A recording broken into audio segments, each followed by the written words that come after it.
School ಮಕ್ಳಿಗೆ school van ಎಲ್ಲದಕ್ಕೂ ಇವರು ಅಡ್ಡ ಹಾಕೊಂಡು ಬಿಡಲ್ಲ ಅಂದ್ರೆ ಏನ್ ಮಾಡೋದು? ಇವಾಗ ಎಲ್ಲರಿಗೂ ಇಲ್ಲಿಂದ 2.5 ಕಿಲೋಮೀಟರ್ ಆಗತ್ತೆ, ಇಲ್ಲಿಂದ ಒಂದು 500 ಮೀಟರ್ಗೆ.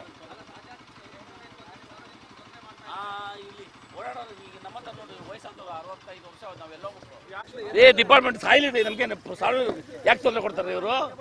ಅವ್ನು ಹಿಡ್ಕೊಂಡು ಕೂಡ ಹಾಕೊಂಡು ಏನೋ ಮಾಡ್ಕೊಳ್ಳಿ, ನಮ್ಗೆ ನಮ್ಗೆ ಇದೆ. ನಮ್ಗೆ ಓಡಾಡೋಕೆ ಜಾಗ ಬಿಟ್ಕೊಂಡು ಸಾಕು, ನಾವೆಲ್ಲ ಹೋಗ್ಬೇಕು. ಈಗ ಒಳ್ಳೆ ಕತೆ ಆಯ್ತಲ್ಲ, ರೋಡ್ ಇರೋದು ಒಂದು ಅಲ್ಲಿ ಬೆಟ್ಟ ಐತೆ, ರೋಡ್ ಇಲ್ಲ, ಎಲ್ಲೋಗ್ಬೇಕು. 3 ಕಿಲೋಮೀಟರ್ ಹಂಗೆ ಹೋಗ್ಬೇಕು ಹಿಂಗೆ ಹೋಗ್ಬೇಕು. ಯಾಕಿದು ಏಜಾದವ್ರು ನಾವು ಇಲ್ಲ ಎಲ್ಲ ಓಡಾಡೋಣ, ಇವ್ರು ಹಿಂಗೆ ಅಡ್ಡಾಕೊಂಡು ಕುತ್ಕೊಂಡ್ಬಿಟ್ರೆ ಎಲ್ಲ ಓಡಾಡ್ಬೇಕು ಹೇಳ್ರಿ. ಈ ಸರ್ಕಾರ ಮಾಡೋದು ಮಾನ ಮರಿದಿಲ್ಲ ನನ್ನ ಮಕ್ಕಳು.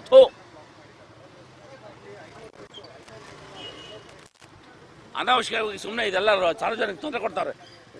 ಫಸ್ಟು ರೋಡ್ ಬಿಡಿಸಿ ನಮಗೆ. ಏನಾರ ಮಾಡ್ಕೊಂಡ್ರೆ ಅವ್ರು ಕೊಲೆ ಮಾಡಲಿ ಸಾಯ್ಲಿ, ನಮಗೆ ಪಬ್ಲಿಕ್ ಹೋಗಿ ಜಾಗ ಬಿಡಲಿ, ನಮಗೇನು ಅವ್ರು ಕಟ್ಕೊಂಡು ಸಾರ್ವಜನಿಕರಿಗೆ ಯಾಕೆ ತೊಂದರೆ ಕೊಡ್ತಾವ್ರೆ?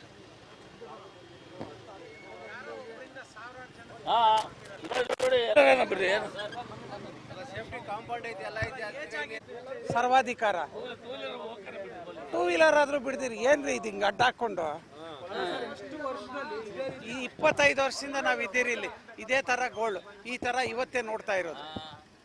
ಫ್ರೀಯಾಗಿ ಓಡಾಡ್ಕೊಂತಾ ಇರಿ, ಅದಕ್ಕೂ ತೊಂದರೆ ಕೊಡ್ತಿರಲ್ರಿ ರೀ. ಯಾರ ಒಳಗೆ ಏನೋ ಪ್ರೊಟೆಕ್ಟ್ ಮಾಡ್ಕೊಳ್ರಿ ನೀವು. ಒಬ್ರಿಗೋಸ್ಕರ ಇಷ್ಟು ಜನ ಸಾವಿರಾರು ಜನಕ್ಕೆ ತೊಂದರೆ ಕೊಡ್ತಿರಲ್ರಿ. ಕಾಂಪೌಂಡ್ ಇದೆ ಹೋಗಕ್ಕೆ, ವಾಕಿಂಗ್ ಯಾಕೆ ತೊಂದರೆ ಕೊಡ್ತೀರಿ? ಹೇಳಿದ್ದೆ ಹೇಳ್ತಾ ಇದ್ದೀರಾ, ಟಿವಿನಲ್ಲಿ ಬರ್ತಾನೆ ಇದೆ, ಏನ್ ಪ್ರಯತ್ನ ಬಂತು? ಅಲ್ಲ ಈಗ ನೀವು ಡೈಲಿ ಮಾಡ್ತಾ ಇದ್ದೀರಾ, ಪಬ್ಲಿಕ್ ಟಿವಿನಲ್ಲಿ ನೋಡ್ತಾ ಇದೀವಿ, ಈಗ ಮಾಡೋದು ಮಾಡ್ತಾನೆ ಅವರಪ್ಪ, ಏನ್ ಬಂದ್ ಪ್ರಯತ್ನ? ಏನ್ ಮಾಡ್ತಾರ? ನೀವು ಮಾಡ್ತೀರಾ, ಏನ್ ಬಂದ್ ಪ್ರಯತ್ನ ಹೇಳಿ? ಅವ್ರ ಕೆಲಸ ಅವ್ರು ಮಾಡ್ತಾನೆ. ಅವ್ರು ಇನ್ನ ಜಾಸ್ತಿ ಆಗ್ತಾ ಇದೆ. ನೆನ್ನೆ ಒಂದಿತ್ತು ಪ್ಲಾಟೋಲು, ಇವತ್ತು 4 ಆಗವೆ.